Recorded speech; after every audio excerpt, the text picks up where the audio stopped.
The Apple Watch is Apple's first new category of device in 5 years, and there's a lot riding on its success. At the moment of its arrival, the market is already brimming with smartwatch competition, but as usual, Apple is confident about doing things its own way.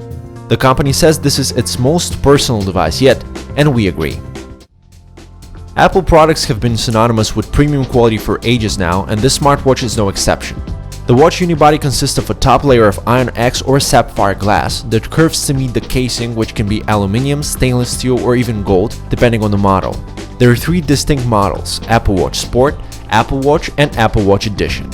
The design features no sharp edges and everything is slightly curved, culminating in an unmistakable iPhone 6 appearance. The bottom plate of the Apple Watch houses 4 sensors which measure your heart rate. It's also the place you connect the inductive charger. The heart rate sensor uses infrared as well as LEDs to accurately track your pulse. There are just 2 physical controls in the Apple Watch: the Favorites key, which takes you to favorite contacts, and the Digital Crown, which is a precise scrolling tool that doubles as an OK or exit button. Apple has included a tiny speaker and a microphone on the Apple Watch too, so you could take calls on it. The speaker quality is excellent, though it is quiet for even moderately noisy environments. Then there's the watch band. The Apple Watch Sport ships with 2 band sizes inside the box. You can always pick up an extra one and swap it in. Changing bands is as simple as it gets.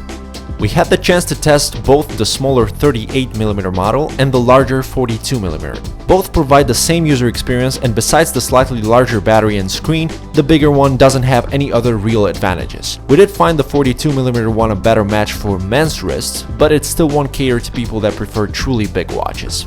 Watch purists will surely frown at the non-circular shape of the Apple Watch, but in the course of a few weeks we became accustomed to it.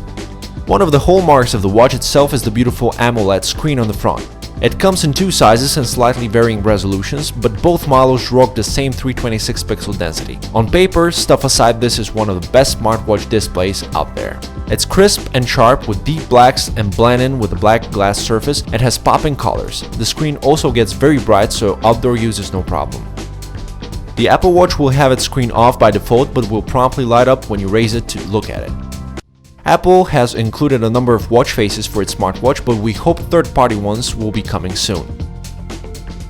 By using Force Touch on the screen, Apple's lingo for a longer press, you can customize the watch faces. You can change different elements of watch face by scrolling the Digital Crown, but the UI is hardly as intuitive. Underneath the watch face lies the Apple Watch's home screen. It's a honeycomb-like structure of circular app icons that you can navigate with the Digital Crown or by finger. You can also reorder it on the watch, but we found that to be an easier task on the iPhone companion app, where changes were instantaneous. Apple Watch runs on its own platform called watchOS. Its centerpiece is the watch face itself, but a swipe will take you into Glances, a list of your watch apps and a few connectivity toggles. You'll find the activity app here as well as the weather app and calendar. You can even reorder these apps from the watch app on the iPhone. The activity app summarizes your walking, running, and standing and shows your burned calories and the walk distance. When you get into your favorite contacts on the Apple Watch, it will automatically detect if the person you've selected has an Apple Watch and allow you to send specific smiley faces, animations, and emojis. What's cooler is you can send drawings, slight taps on the wrist, and even your own heartbeat. However, those were very slow to actually go through the other side in our testing. Since those are gimmicky at best, we would doubt anyone would actually use them for communication. Siri sets the stage for voice actions on watchOS. You can invoke the assistant with a press and hold on the crown, or through the Hey Siri keyword. As usual, Siri will answer internet queries and perform tasks on the Apple Watch just like on the iPhone. The Apple Watch tracks your heart rate to calculate burn calories and for precise monitoring during exercising. When you're not using the activity app, the Apple Watch will normally check your heart rate every 10 minutes or so.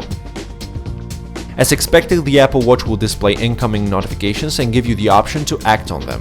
One of the cooler features of the Apple Watch is the iPhone camera remote control. We could see this as a great way to take selfies with your iPhone. We were pleasantly surprised with the battery life of the Apple Watch.